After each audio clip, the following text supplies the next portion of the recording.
Good morning, salutations, YouTube. So, I was at Half Price Books the other day with my wife, and it gave me an idea of something to talk about and make a video about.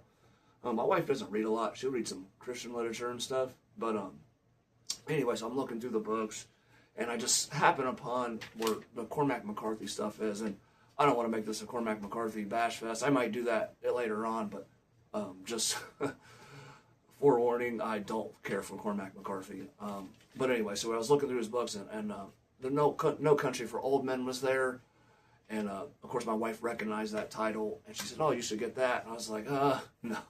I've read it before, and it was incredibly boring. But it made me think about adaptations, and, the adaptations of books, and should you watch the movie or read the book, and a lot of general consensus, a lot of people say, "Oh, the book is always better," and sometimes that is true, right? Like, obviously, if you adapt a classic, it's rarely going to be as good as that, but not that many books are actually classics, right?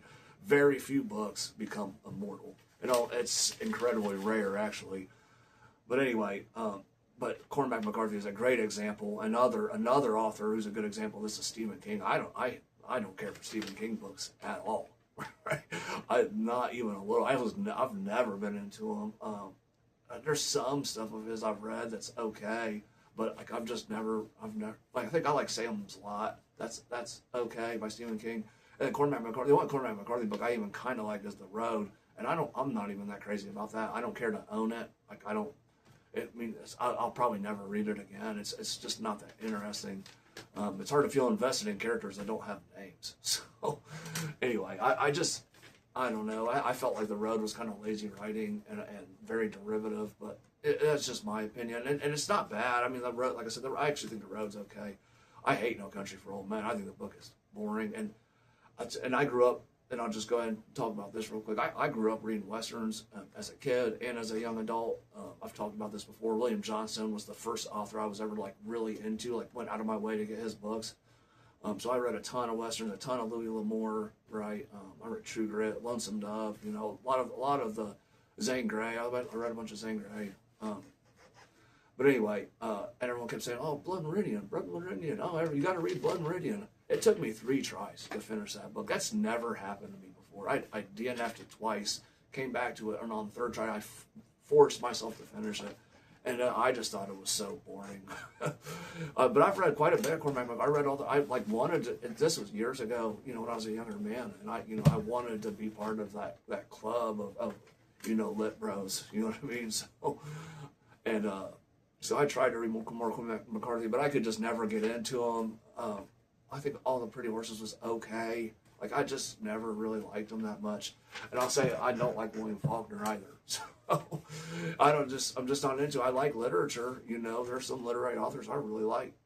But it's just, I just cannot get into it. And I think Cormac McCarthy tries to be like Faulkner, and I don't like him. So anyway, you want to read a good Western, a good deconstruction, and I think that term is so vague.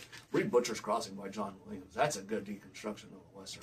That's just a good book. I don't even know I don't even want to call it a deconstruction. It's just a good book. Read all John Williams stuff. That's a good author.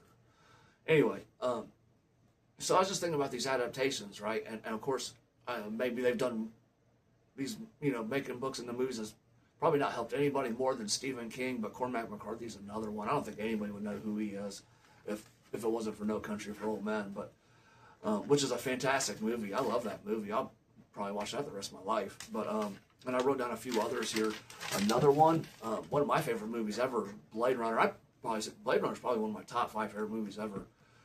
But the book it's based on, one, it's so different than the book. They're not even that similar, to be honest. But Do Androids Dream of Electric Sheep I don't think is even very good. I don't really like Philip K. Dick that much. Man in the High Castle's okay. The TV show, again, was better than that book.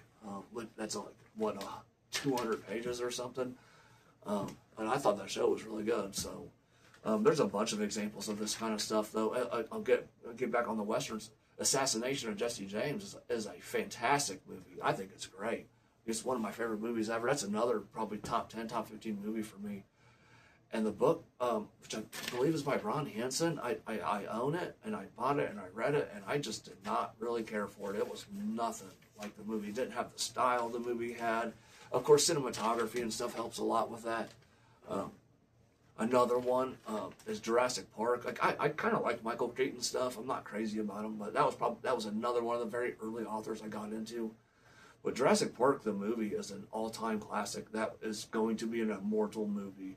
Jurassic Park, the book, is just okay, right? Like I've read it. I've read it more than once. I haven't read it in many years. I may reread it sometime, but it's not even Michael Crichton's best book. So, not in my opinion, at least. And it's just, and there's other ones too. Like I got, let's see, I wrote down a few here. Oh, The Godfather.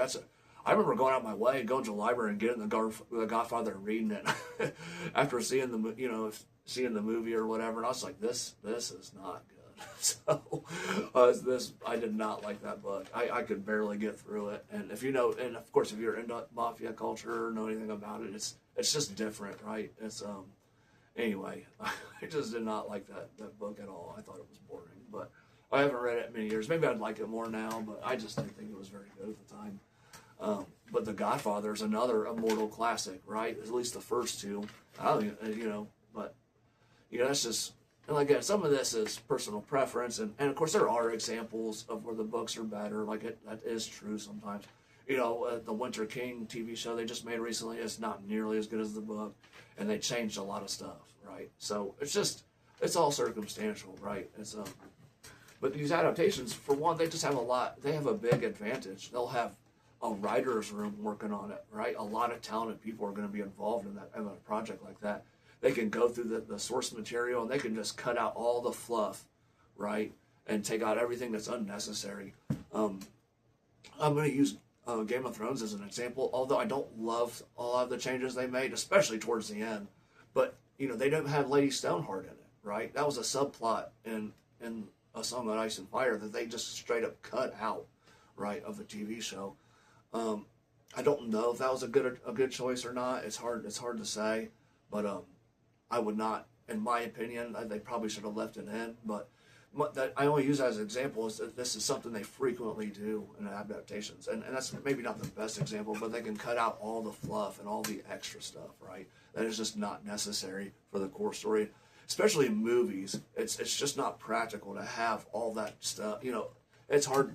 You can't fit an 800-page book into a 2-hour movie, and which is why Dune is a 2-part movie, because Dune the book is 800 pages, right? I believe it's right around 800 pages.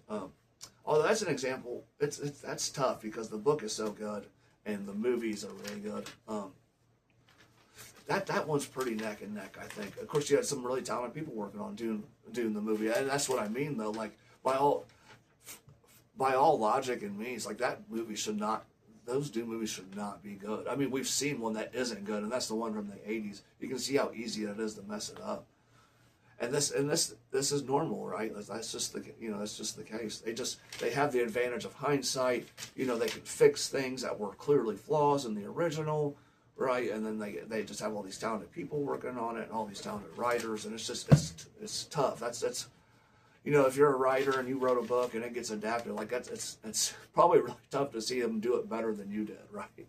But a lot of times they'll have even the original creator, at least as a consultant, if he does a flat-out work on it. And that was really common for Michael Crichton. He often worked on the screenplays and had a lot to do with, adapting those properties. So, but Michael Crichton was also, he wrote screenplays and stuff too. He was already involved in Hollywood, so, he knew how it worked, right? But anyway, but just in my opinion, that tends to be the way adaptations go. They tend to be a little bit better. They just have a big advantage, right?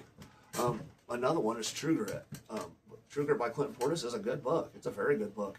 True Grit, the movie by the Coen brothers, that's also one of my favorite movies ever. That is a fantastic movie, and I don't think the book even comes close to it. I'm going to reread True Grit sometime, because I would like to do that since, I like that movie so much. I've read True Grit years ago. I own it. So I need to reread it sometime and see if I still feel that way. But it's just, to me at least, it's clear, hands down, that adaptations tend to be better. Like I said, it's not always the case, but Obviously, you can see the disaster that Game of Thrones became at the end. Of course, George R. R. Martin didn't do himself any favors by not finishing those books. I'd be willing to bet he's probably got 1,300 pages of Winds of Winter already written. I think part of the reason it's taken so long for him is he saw the bad reception of Game of Thrones started happening around season 5. So I think by that point he realized he needed to, maybe change some things if he wanted it to be the way he did. Or he's just a next level genius and is just like, I'll just let this stuff come out after I'm gone, right? And, then they can't say anything. Or it's just his next level genius is, he waited for the show to be done to see, how it was received and see what changes he needed to make. So, we'll see. I'd be willing, if talking about George R. R. Martin, I'd be willing to bet he's got a lot of stuff written already for Winds of Winter and probably a lot of stuff written for Dream of Spring already. He had sample chapters of Winds of Winter released 10 years ago. So anyway, I didn't mean to get on George R. R. Martin, but I'm not a big fantasy guy, but I do like A Song of Ice and Fire a lot. So I've reread it a couple times. I may talk about George R. R. Martin more on the show because I was thinking about rereading the Dunk and Egg book since they're making a TV show for it. Anyway, so yeah, I just thought I'd talk about adaptations a little bit. It might be a little bit of a controversial take, but I would tell anyone to really think about it. You know what I mean? And just logic would tell you that these adaptations have an advantage. Of course, they have a budget too, so there is that. Of course, if you're writing a book, there is no budget, right? It's all imagination. So that, I guess that's one thing against the adaptation, something they got to work against. But besides that though, there's just a army of talented people working on those things. Talented writers, people who've been in the business for years, and like I said, they have the opportunity to change, kind of get out the fluff and change kind of the little flaws and stuff and fix it up and kind of shine it up and make little corrections and stuff. Anyway, and it has a visual element. So anyway, but that's all for today, YouTube. Just a little short video. So good night or good day wherever you're at.